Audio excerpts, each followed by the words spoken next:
morning from a very cold Pennsylvania. We are in the middle of an ice storm and a freeze, although the ice storm seems to have mostly missed us. You can kind of see the roads back there. But it's still 20 degrees, so it's a chilly morning and not likely to get any warmer, but that's not going to stop us. I am on my way down to pick Deb up, and we are going out to the Monocacy Hill area out in Berks County. We're going to hopefully hike the hill, but I forgot to set my alarm this morning, so I'm running really late. So let's get to Deb.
Welcome to the Monocacy Hill area in Birdsboro, PA. This is out in Berks County. If you hear me saying Monocacy correctly, because I've learned, you might remember on my Christmas Eve hike, I was hiking along the Monocacy Creek in Bethlehem. Well, it turns out there are two Monocacy creeks. They are very different bodies of water. The Monocacy Creek in Bethlehem runs down into the Lehigh River. The Monocacy Creek here in Berks County runs into the Susquehanna. So, same name, two different places. It's been confusing me for a long time, but and Monocacy is an indigenous word for the creeks around that they're wide creeks with wide places, or water with wide places is the definition that I've heard for that word. But as so many names in the Pennsylvania area are, a lot of indigenous language going on around here. But it is about 25 degrees. Deb is getting bundled up to get out on trail. I've got my alpaca on. I'm debating putting on the puffy, but I think we're going to get warmed up so fast, I don't think we're going to need it. We're doing a couple of different trails, putting together into about a 5.5 mile loop. And as the name implies, we've got some hill climbing and some rocks to go. So I'm going to get my pack together and we'll get out on the trail.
a bit of an ice storm last night.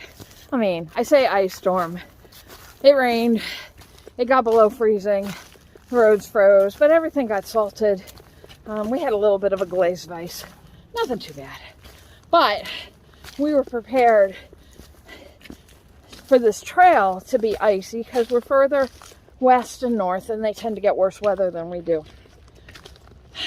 So we've bundled up. We've got our waterproof boots. Deb and I both went out and bought micro spikes, 2 different kinds, so there's probably going to be a gear video at some point. And came out here, and some of the trail is frozen, but for the most part, it's just muddy. Deep over the sides of your foot, muddy. There's some really interesting heave frost coming up out of the mud. I've seen heave frost come out of just the ground, but I've never seen it on top of mud and water before. So you think you're stepping down on solid ground and it crunches as you sink to your ankles. So this is providing a different challenge than we expected, but we are coming up to the junction where we're going to go up and over Monocacy Hill. I'm a little uneasy about it. It's pretty steep pretty quick, and it's a lot of rocks because, again, we are in Pennsylvania.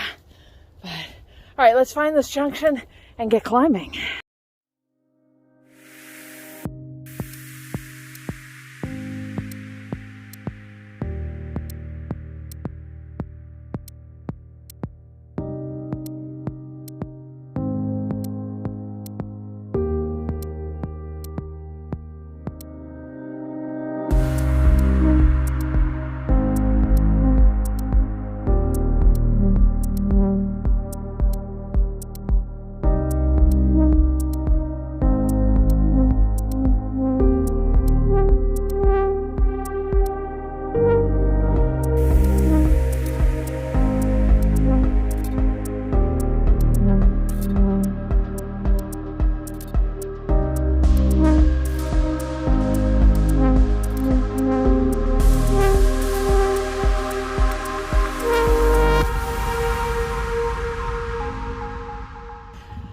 We are about halfway up Monocacy Hill. It wasn't that bad. I am finding how out of shape I am for doing climbs. I need to, I don't know, do stairs or something at home because I'm out of breath. Deb very kindly is letting me sit on this lovely bench with sort of a view. But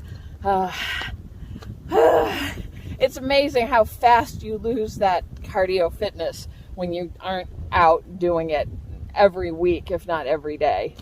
So we've got a couple of hundred more feet of elevation, and hopefully there's going to be a nice view up there. I know there's a lot of rocks up there, so let's go see what awaits.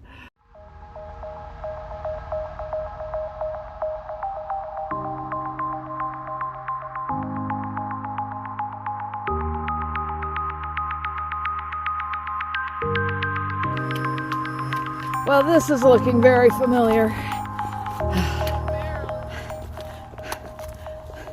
Actually, I think the rocks in Maryland were better because they were rounder. All right. But the promise of the view is keeping us going.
Right. The video and photos can't do that justice. That was a very steep downhill. It was a real gradual uphill on the other side, and not too bad, but if you're doing this trail, I recommend doing it counterclockwise to what's listed in all trails, because that's going to have you going up all these rock stairs and rock inclines, and it's going to be a lot easier. We've still got quite a ways to go downhill, but the rocks are all gone and it's leveled out a bit, so I gotta pay attention to my feet. It's slippery.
car. Not too bad. What's the mileage? Mileage. Look, total mileage is 4.7 miles. 4.7 miles, so not too bad. We almost wimped out and cut off a section of the rail bed trail. I'm glad we didn't, because we got to see the quarry, and that was really interesting. The moderate rating on this trail is very accurate. If you're going to come out and do this, I do suggest that you do it counterclockwise. That way you get that boring road walk out of the way at the beginning, so you're walking in trees when you get back to your car. And because then you're going up that steep incline, and it's a little easier to scramble than trying to go rock by rock down it. But we wanted an adventure, and we certainly got an adventure. But now we want fries, so we're gonna go get fries. And I will be going out again next weekend. We'll see what the weather's gonna do, and I hope you'll come along. I'll see you then. Take care, everybody. Have a great week. Bye.